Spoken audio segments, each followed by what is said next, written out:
और मैं ये कहता हूं कि जो आकाश राणा है वो ना तो बौद्ध भिक्षु है, ना ही वो बुद्धिस्ट है, वो चंदा इकट्ठा करने वाला व्यक्ति है। चंदा इकट्ठा किया, जेब में रखा और सबको धोखा देकर चला गया। और जिस तरह से लोगों ने पैसा दिया, मेरे समाज के लोग भी बड़े भोले हैं। अरे किसी को दे दे तो, जो भी बाबा साहब का नाम लेता या जो भगवान बुद्ध का नाम लेता, उसी को झोली खोल दे तो पहले सोच तो लो, किसी को देना नहीं देना ये इस काबिल है भी कि नहीं है। क्यों आंख मिच के किसी पे विश्वास कर लेते हो? कोई तुम्हारा नहीं है, इस बात को समझो। तुम क्योंकि लड़ने वाले हो, संघर्ष करने वाले हो, इस देश की सरकार की आंखों की किरकिरी हो तुम। इस बात को समझो। न अदालत तुम्हारी, न सरकार तुम्हारी, न तुम्हारे अपने नेता एमएलए एमपी तुम्हारे। जो कुछ करना है तुम्ही को करना है। अगर कर सकते हो तो ये दृढ़ प्रतिज्ञा करके इसे करो, नहीं तो आराम से घर में बैठो। काहे की दोपहरी में पसीना बहा रहे हो भाई मेरे।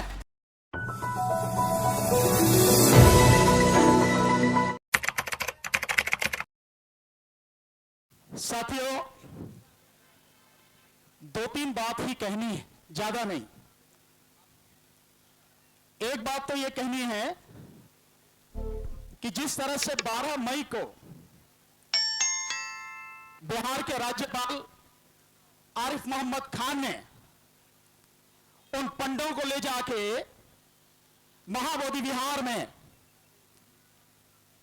हिंदू धर्म के अनुसार जो पूजा अर्चना की, यह निहायत ही शर्मनाक और बहुत ही घटिया कुकृत्य था। मैं सोचता था कि आरिफ मोहम्मद खान मुसलमान है, लेकिन मुझे पक्का विश्वास है कि कोई मुसलमान ऐसा काम नहीं कर सकता। मोदी की गुलामी करते करते निश्चित रूप से वो मुसलमान नहीं हिंदू बन गया, तभी वो ये कर पाया, नहीं तो उसकी हिम्मत नहीं थी कि ये कर पाता। लेकिन ऐसा करके वो ये ना सोचे कि वो गवर्नर है तो जो भी कर देगा उसे बर्दाश्त कर लिया जाएगा। इसे किसी हालत में ना भूला जाएगा, ना ही बर्दाश्त किया जाएगा। सही समय पर सही रूप से इसका जवाब दिया जाएगा। आरिफ मोहम्मद खान को और इस देश की सरकार को, बिहार सरकार को इसके विषय में तैयार रहना पड़ेगा इस बात के लिए। दूसरा मैं साथी आपसे कहना चाहूंगा, देखिए हम लोग कई बातें जो जहां करनी चाहिए वहां ना करके जहां नहीं करनी चाहिए वहां हम करते हैं। जब कल और परसों 2 दिन का राष्ट्रीय अधिवेशन हो ही रहा है तो फिर क्या करना है क्या नहीं करना है वो विचार यहां करने का मतलब क्या है? कुछ चौराहे पे रणनीति बनाई जाती है क्या? योजनाएं चौराहे पे बनाई जाती हैं क्या? कभी देखा आरएसएस को आपने? कभी देखा आपने मोदी को?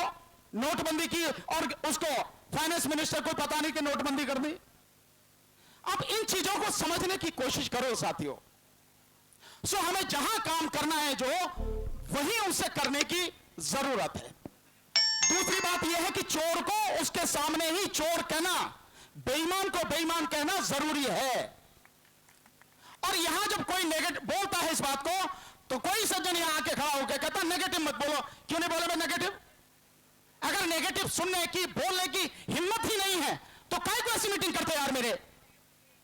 जो चोर है चोर को कहो ये चोर है, सबके सामने कहो, सबको बताओ कि ये चोर है।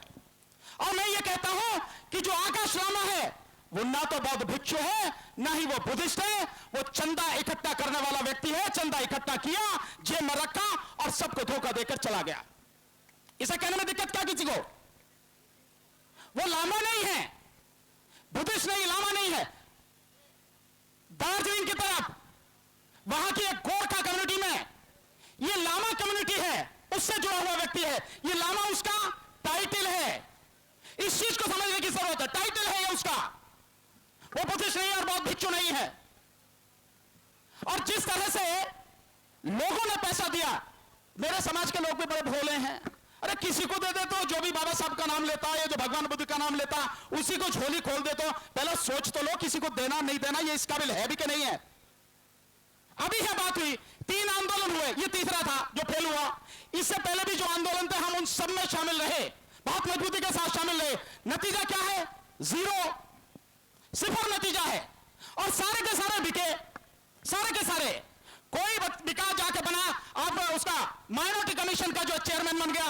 मतलब कुछ ना कुछ जब कुछ हुआ, पैसा और पद इसी के लालच में बिकते रहे तो तुम्हें समझ नहीं आता कब तक धोखे खाओगे भाई मेरे। किसका साथ देना चाहिए, किसका नहीं देना चाहिए, किसको खड़े होने देना चाहिए, किसको नहीं, नेतृत्व किन हाथों में रहना चाहिए, आप इस चीज को समझते क्यों नहीं है भाई। और अभी यहां अदालत की बात आई, बड़े यार बहुत ही ज्यादा भोले आदमी हो, कह रहे चीफ जस्टिस बुद्धिस्ट है।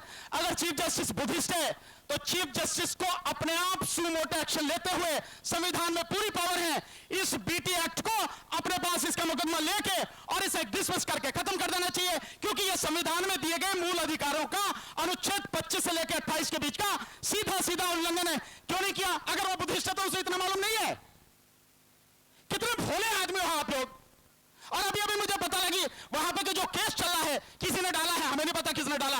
अदालत जाने में बड़ी तेजी करते हैं लोग बाग, पता है नहीं कुछ भी अदालत के विषय में, लेकिन बड़ी तेजी करते हैं। तो मुकदमा डाला गया, वही मुकदमा चीफ साहब ने, वर्तमान चीफ जस्टिस ऑफ इंडिया ने, एक व्यक्ति, एक जज है दत्ता साहब, उनके यहां कर दिया। अगर वो बुद्धिस्ट है तो अपने पास ही क्यों नहीं रखा, डिसाइड कर देते ना वही, क्या दिक्कत थी यार। इन सब बातों से बाहर निकलो। काहे को मतलब क्यों आंख मिच के किसी पे विश्वास कर लेते हो?